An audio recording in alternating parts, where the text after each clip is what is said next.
Good afternoon. Today I'm going to be reviewing the Nivada Grenchen Antarctic Diver Green. This watch is available from NivadaGrenchenOfficial.com for $1,195 which is €1,104. This piece is a heritage reissue of a model called the Antarctic Sea, reference 67009 from 1971. The original Antarctic Sea had the same dialed design and also handset, but it also had a tonneau case, which this piece doesn't have because it uses a beads of rice bracelet with end links. So the other thing to note is this is a limited edition of 150 pieces which are individually numbered. This one is number 004 of 150. So firstly, let's look at the box that the watch comes in, and then I'll talk you through the specifications of the piece. So the watch comes in a watch box which is housed inside this outer black cardboard box. So I'll show you the interior. As you can see on the underside of the lid, it's branded with Nivada Grenchen. So I'll take out the watch box and show it to you. Now in the base we have a message, welcome to the Nivada Grenchen Owners Club, and it invites you to share images of your watch using the hashtag Nivada Grenchen. So the watch box is protected by this cardboard sleeve which you remove. And this is the watch box itself. So on the lid we have the gilt Nivada Grenchen emblem shield, and on the front we have the Nivada Grenchen text logo in gilt. It has a suede or alcantara effect to it, and inside there's a foam protective panel which does a good job of protecting the watch and shipping from any damage. The base is fully upholstered with a black velour fabric to a good standard. There's a cutout in the base, and this padded pillow cushion sits inside it. It also is fully upholstered to a good standard with black velour fabric. So good presentation, and it does a good job of protecting the watch and shipping from any damage. Now with a watch you also get this cardboard warranty card, and as I've detailed, this is a limited edition of 150 numbered pieces. This is number 004. And on the reverse it has the date of purchase, and it details that the watch is covered by a 2-year international warranty, which is very good. And lastly, one also gets this metal Nivada Grenchen Antarctic tag, and on the reverse it's sterile. Now the one thing that's missing from this piece is there is no owner's instruction manual in the form of a book or a leaflet. So I would like to see Nivada Grenchen update this and include a booklet with the owner's instruction manual detailing the operation of the movement used, which is the Soprod caliber P024 automatic. So with regards to the specifications of the piece, we have a 38mm case diameter. We have a lug-to-lug measurement of 45.2mm, a thickness of 12.9mm, and a lug width of 20mm. The beads of rice bracelet tapers from 20mm at the lugs down to 16mm at the 2-button push clasp, which is signed to a good standard with an embossed Nivada Grenchen shield emblem. There are 2 recesses on the edges of the clasp which are mirror polished, and that contrasts very well with the brushed satin finished body and also complements the mirror polished flanks. 6 micro adjustments in the flanks, which is good. I'm often critical of brands only having 2 or 3 micro adjustments. Nivada Grenchen have made the correct decision because 6 gives plenty of adjustment. The other positive is they've included a half link on the 6 o'clock and the 12 o'clock side of the bracelet respectively, and this means you can get the correct fit. Often with beads of rice bracelets, they only have full links on the 6 and the 12 o'clock side. And the problem with that is adding or subtracting one full link from the beads of rice bracelet doesn't give the correct fit. The bracelet feels slightly too tight or too loose. But by having a half link either side, one can get the perfect fit. And also 6 micro adjustment holes helps refine the fit. So they deserve credit for making that correct decision.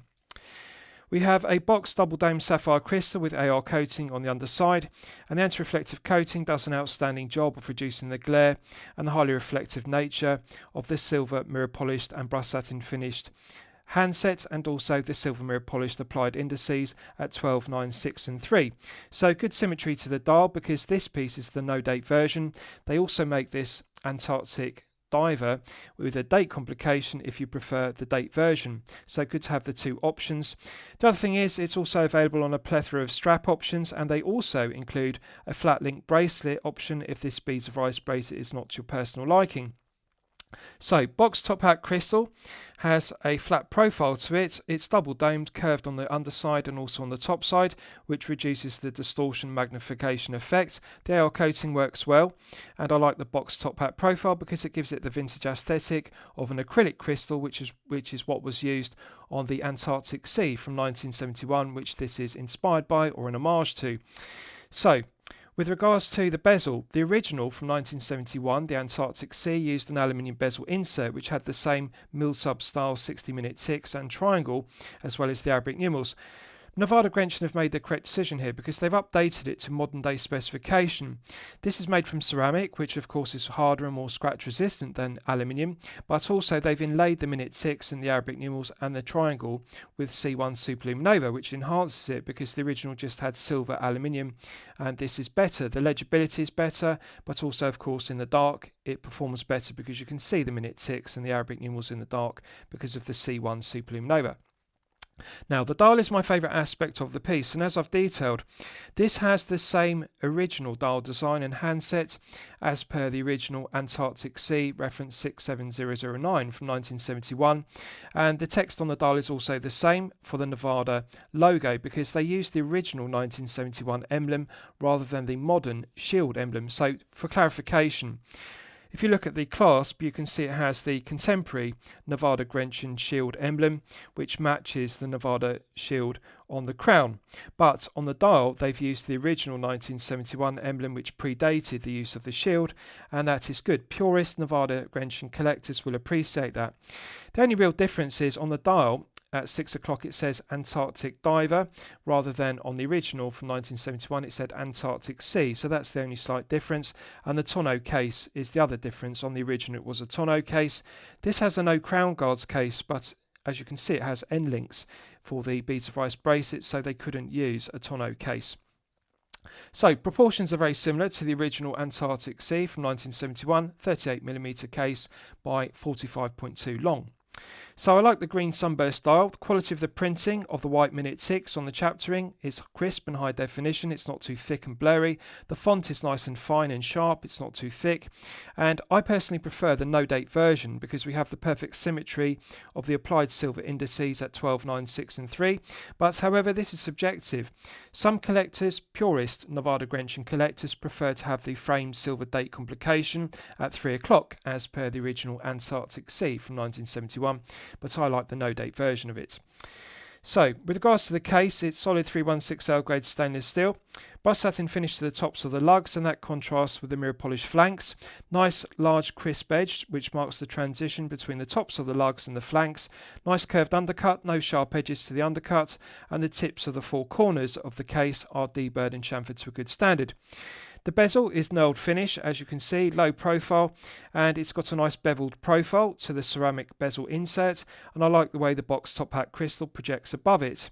Now, with regards to the rehort, it's brushed satin finish, stainless steel, and nice and low profile. I like that the rehort isn't too deep, so the sunburst green dial sits close to the underside of the box top hat crystal.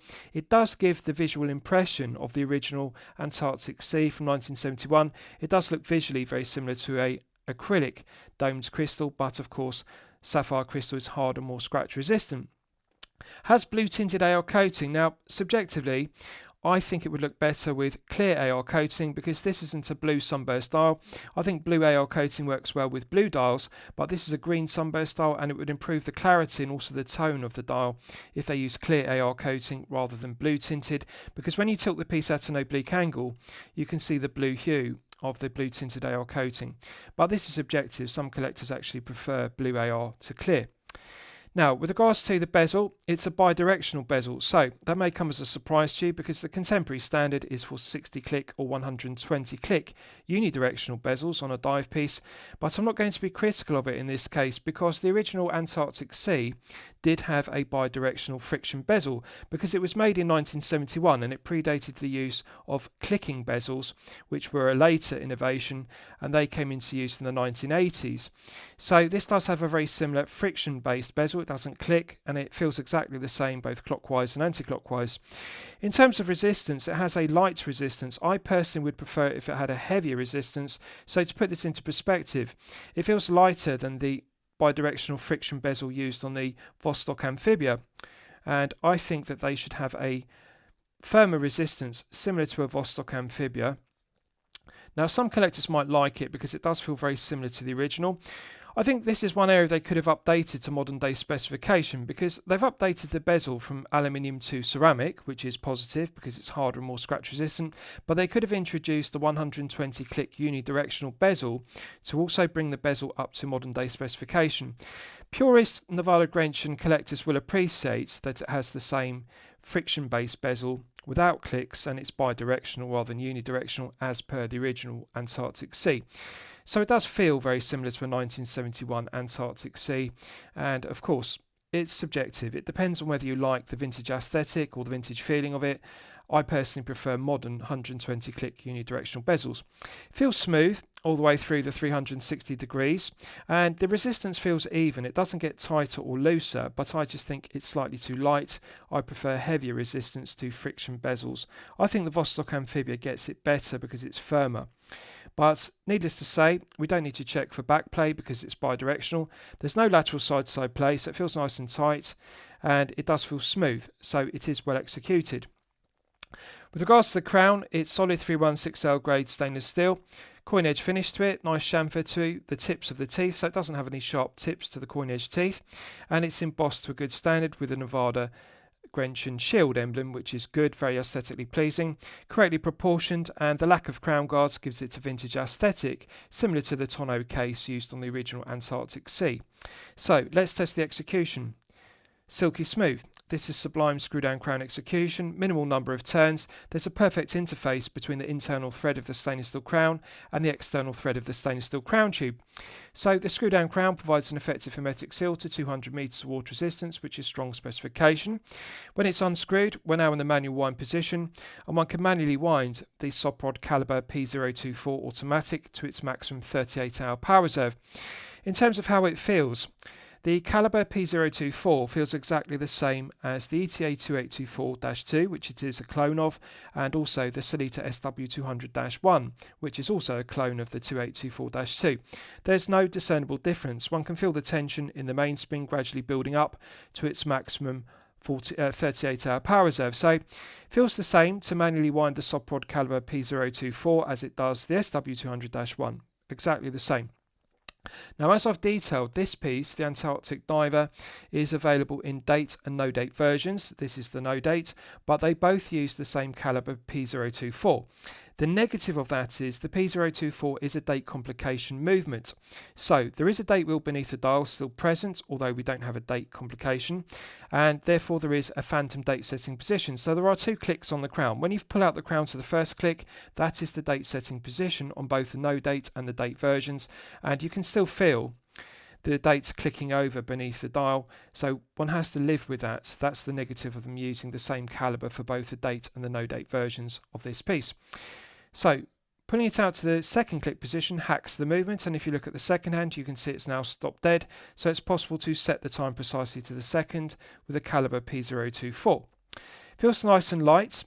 Minimal friction in the gearing meshes very well, feels nice and robust, feels smooth both clockwise and anti-clockwise when you cycle through the 12 hours, feels exactly the same as an ETA 2824-2 or an SW200-1, there's no discernible difference, they feel exactly the same.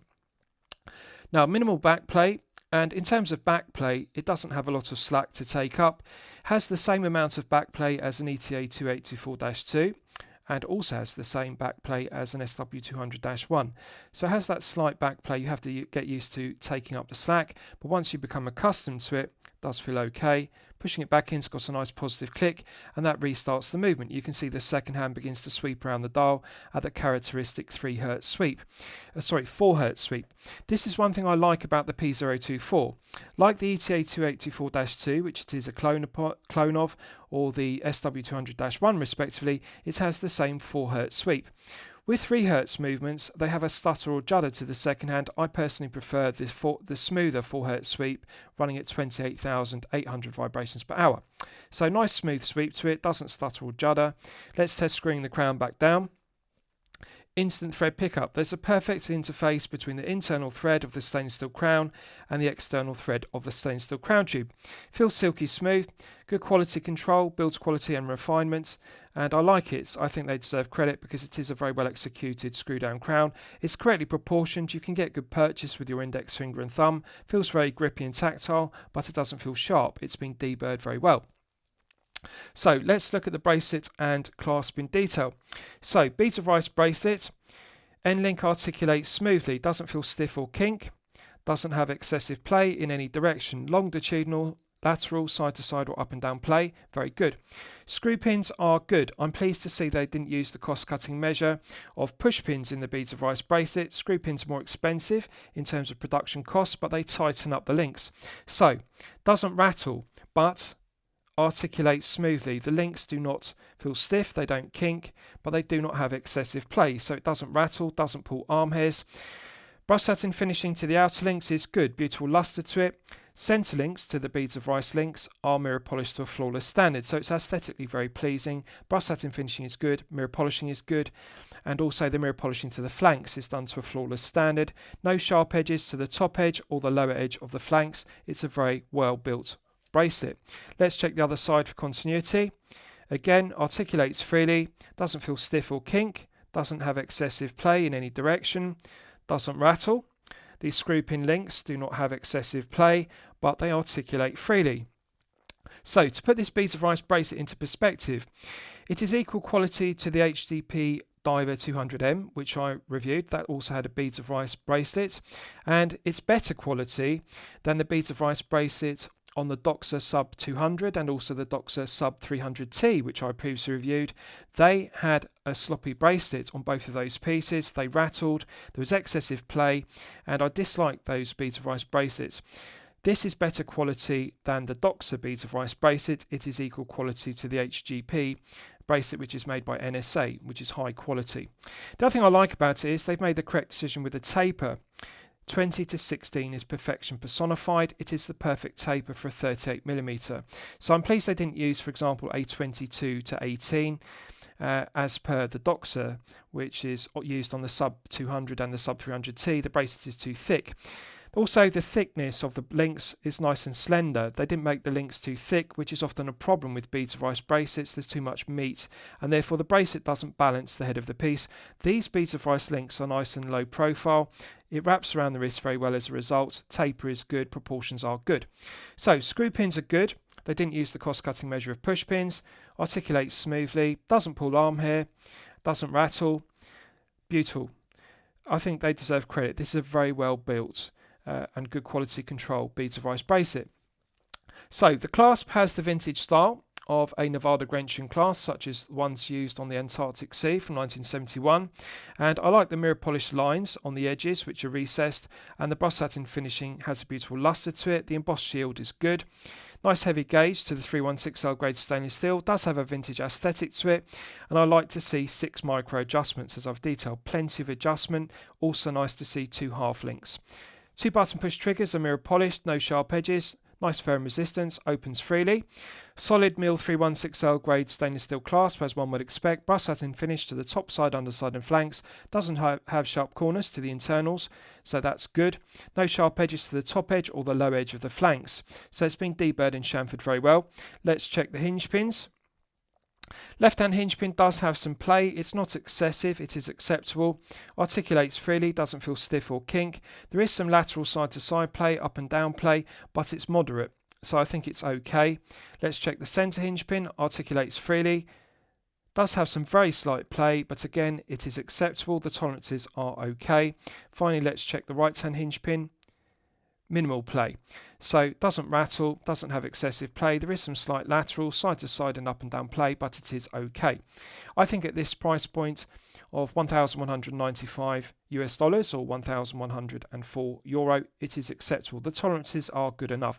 Yes, there is room for refinement, but to put this into perspective, it is a better quality, build quality, quality control and tolerances, solid milled clasp than the one used on the Doxa Sub 200 and Doxa Sub 300T, which are more expensive. So Nivada Grenchen deserve credit. It's a well executed vintage style clasp, but rather than being pressed stainless steel, it's solid and milled.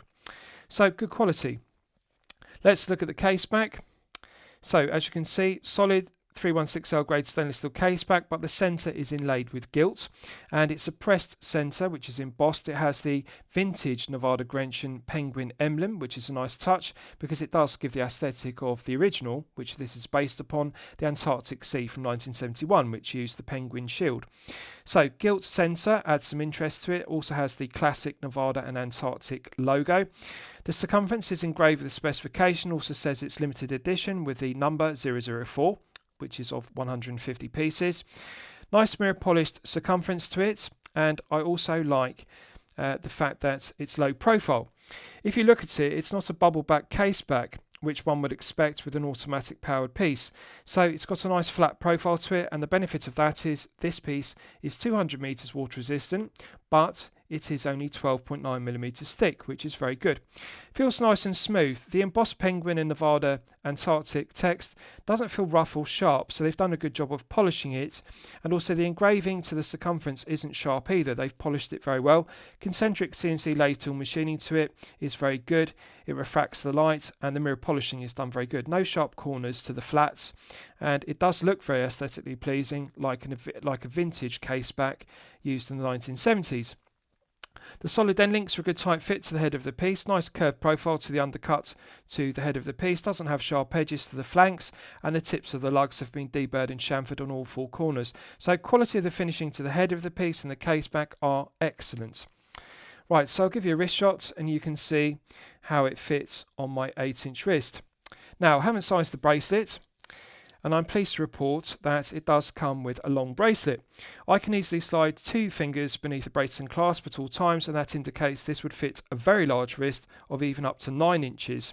Now bear in mind, I'm on the maximum of 6 micro adjustment positions, so this is the bracelet on its maximum extension, the absolute maximum length, and it will easily fit up to a 9-inch wrist on the maximum length. Half links either side are good, 6 micro adjustments are good, and I like the taper. It's perfection personified. 20 to 16 is the industry standard for good reason. I often refer to it in my previous reviews as being perfection personified. For a 38mm, it is the correct choice, rather than a 22 to 18, which is the other industry standard. So, as I've detailed, blue tinted AR coating gives a blue hue when you tilt the piece at an oblique angle. I think they could have improved the clarity if they had used clear AR coating. I dislike the blue hue. If this were a blue sunburst style, I would say yes, blue AR coating works well. The blue hue would complement it, but it's not blue. We're looking at a green sunburst style. So therefore clear AR coating would be more appropriate rather than having a blue hue on a green dull piece. But however, the clarity is good. Legibility is good due to the large silver mirror polished applied indices at 12, 9, 6 and 3 as per the original Antarctic Sea. And the hands are very broad, baton hands, brushed satin finish, and they're also faceted. They've got bevels on the edges, so they're very legible, and they contrast very well with the green sunburst style. The green is very aesthetically pleasing. It changes from an electric green colour to a dark, almost olive green colour. So I like the way the green sunburst style catches the light, and it contrasts very well with the printed rectangle indices, which are lumed with C3 Super Lume Nova.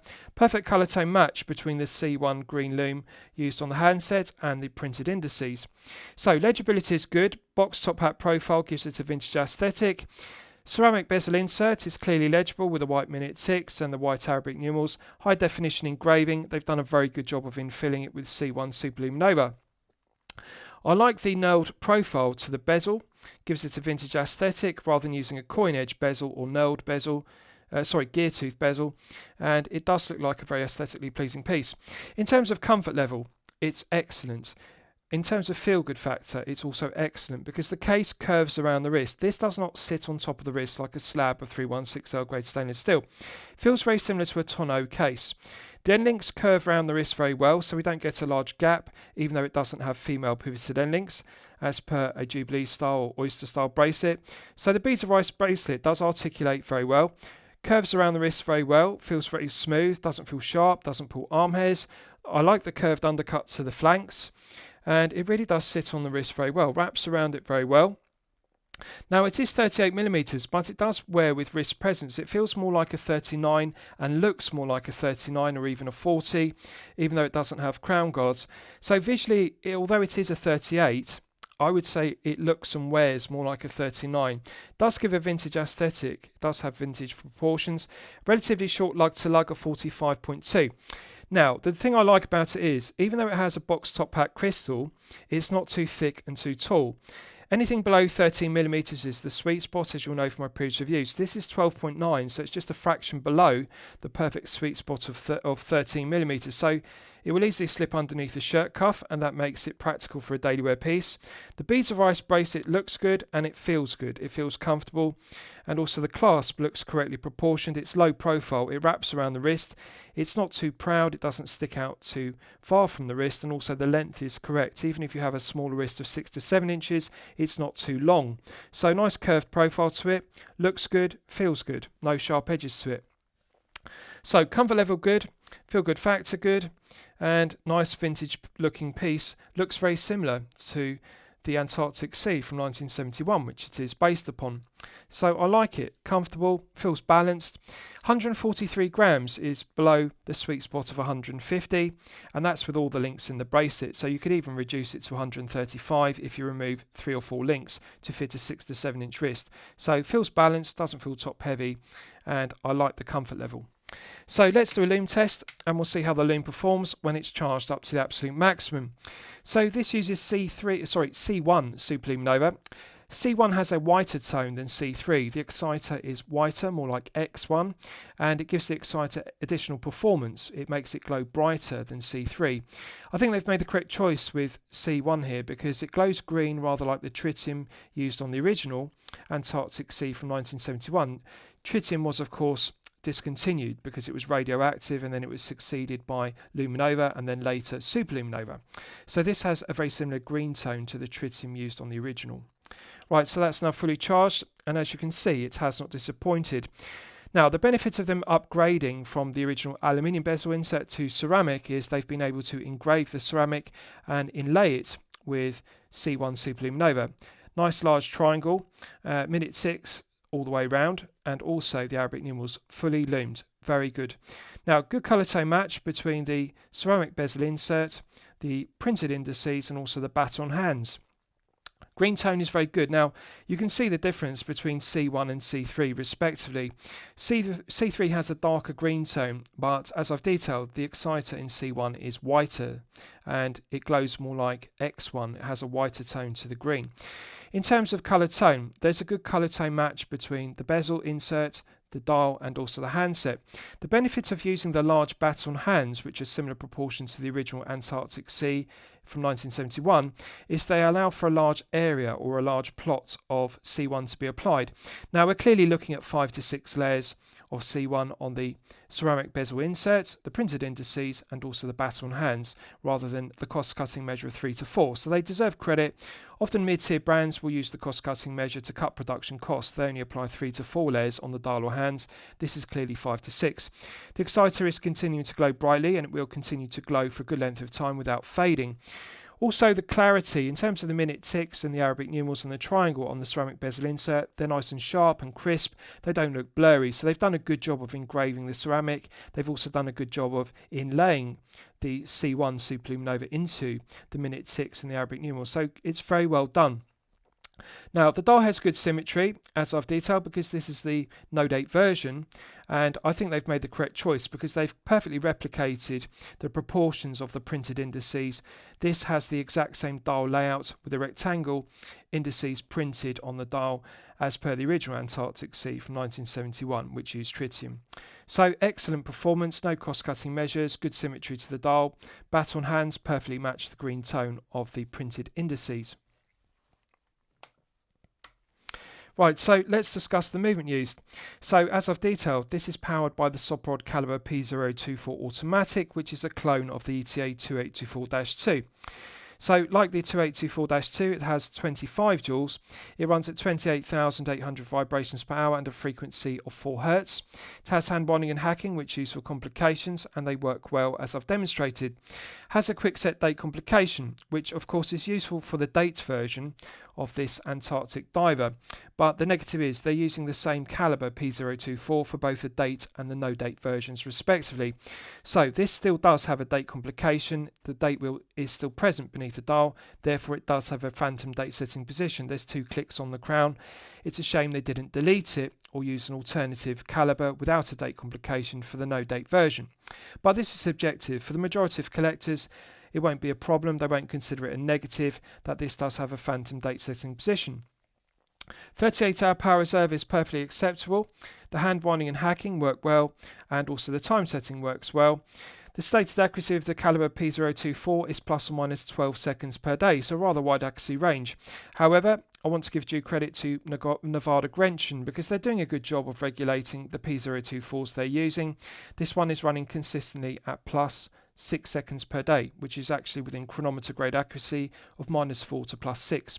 +6 is well within the stated accuracy of plus or minus 12 seconds per day, and it is excellent accuracy for a Soprod caliber P024.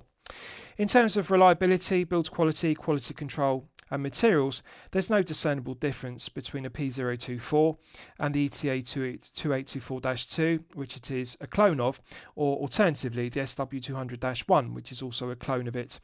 So they are equal grade movements. The standard grade of P024 is equal to the standard grade of ETA 2824-2. It's equal to the standard grade of SW200-1 respectively. I personally prefer the SW200-1, but however, it's good enough. The P024 is reliable, it's well proven, it's a good workhorse Swiss caliber. Correct choice for this movement, for this piece.